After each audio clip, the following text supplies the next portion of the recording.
Perempuan walaupun dia ustazah, nyai, santri, itu galau masalah rezeki lebih besar daripada laki-laki. Maka perempuan yang idealisnya tinggi, mau ngaji, mau nanti punya suami santri, walaupun cuma dengan tempe aku rela bersamamu,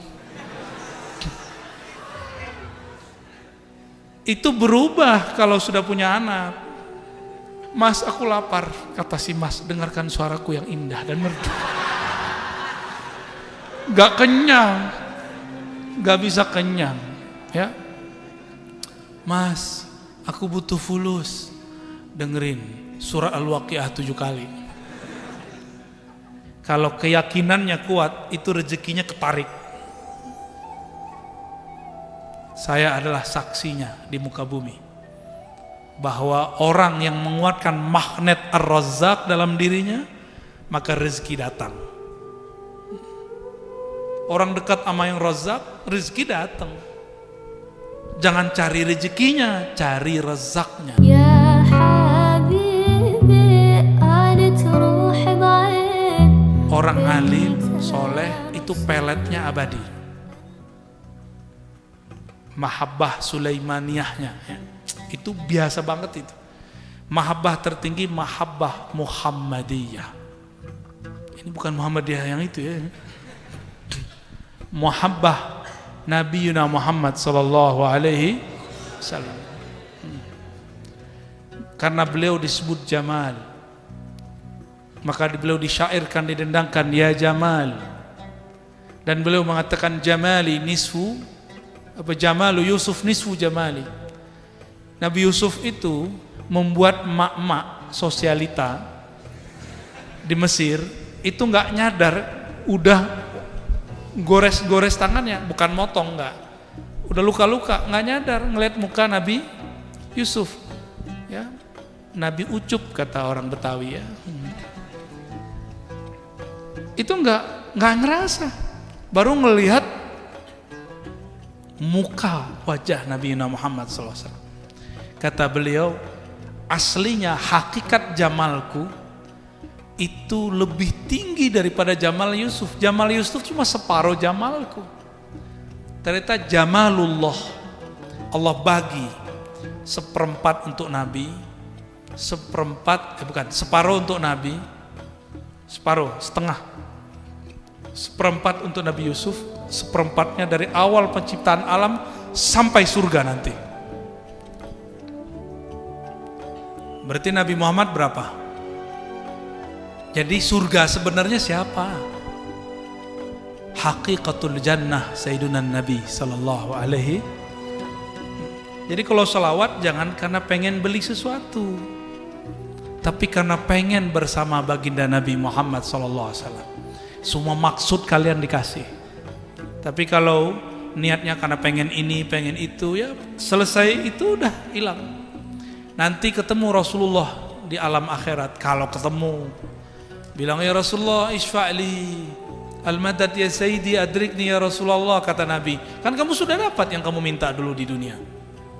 Kamu kan salawat bukan untukku, kamu salawat untuk dirimu. Nah ini da'i-da'i ilallah ini harus diajar bersolawat lillah, bukan bersolawat li ghairillah. Berpuasa lillah, karena Allah mengatakan as-saumu li, puasa itu untukku, karenaku, bukan karena ini dan itu. Hikmah kita harus dinaikin jadi hikmah ulia, hikmah yang lebih tinggi, yaitu kepada Allah Subhanahu wa ta'ala. Mau membenarkan niatnya. Jadi kalau mau niat puasa aja, di belakang lillahi ta'alanya dikencengin ya, lillahi, hanya karena Allah Subhanahu wa ta'ala ya. Al-muqaddir fiha arzaqal ibad, Allah lah yang mengatur kadar rizki-rizki hamba, dan itu sudah ditentukan di langit. Saya pernah menyebutkan di beberapa kejadian dan kajian ya. Murid Sayyidatuna Rabi'atul Adawiyah, namanya Rabi'atul Basriyah. Siapa namanya? Beliau ini perempuan seperti perempuan yang lain.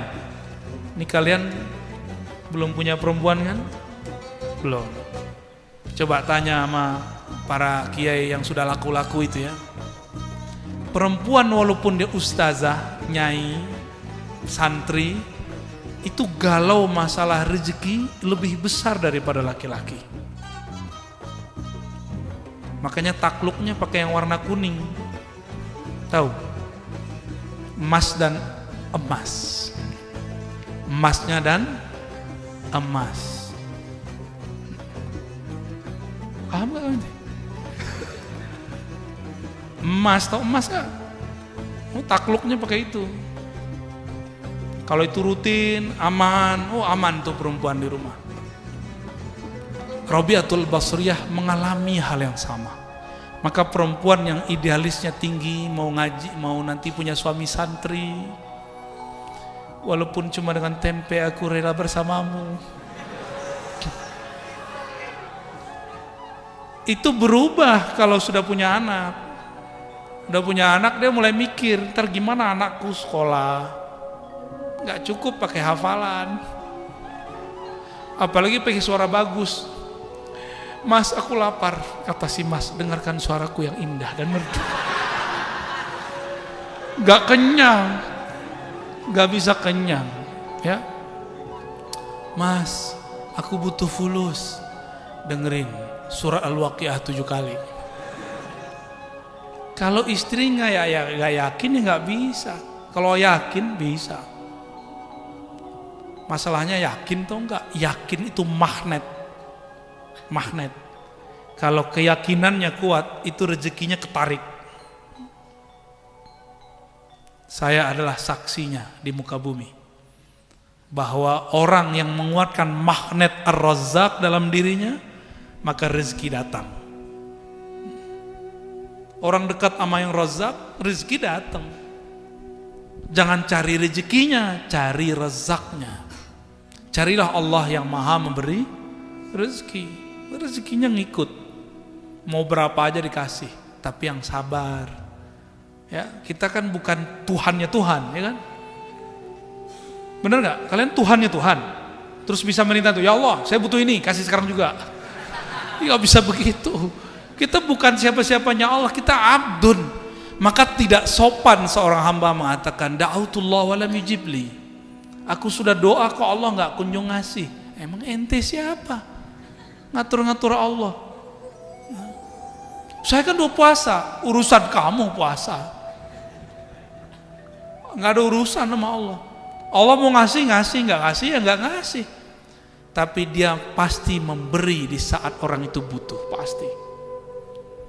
Maka hidup tuh yang penting berkecukupan, ya. Ya, kalau lagi pengen mobil cukup, pengen rumah cukup, pengen jalan-jalan cukup, pengen ta'adud uskut.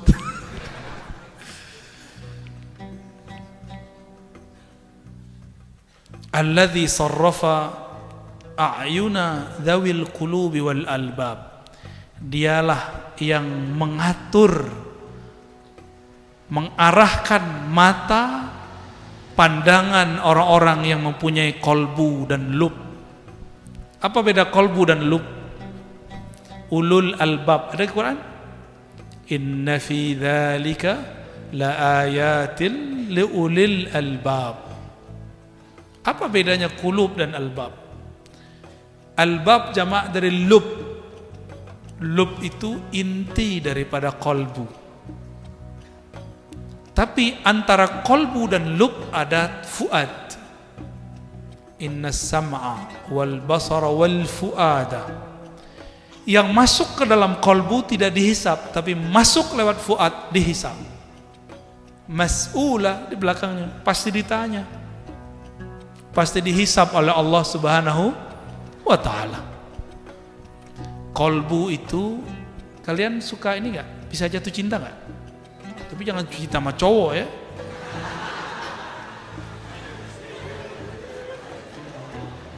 Jatuh cintanya sama awewe lah ya. Sama apa? Wedok. Hah? Wedok apa wedus? Jangan kebalik-balik ya. Makanya gak usah deh. Gawat ya, kalau dibahas gawat. Kolbu ini bisa cinta, bisa benci, bisa mengenang, itu di kolbu. Dan kolbu itu arahnya satu, dia nggak bisa banyak. Kalau akal bisa banyak.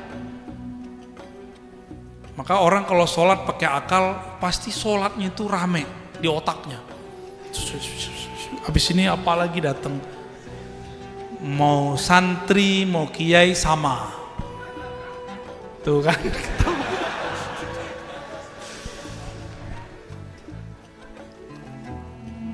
Ya kalian belajar kitab, emang kitab mengajarkan khusyuk? Enggak.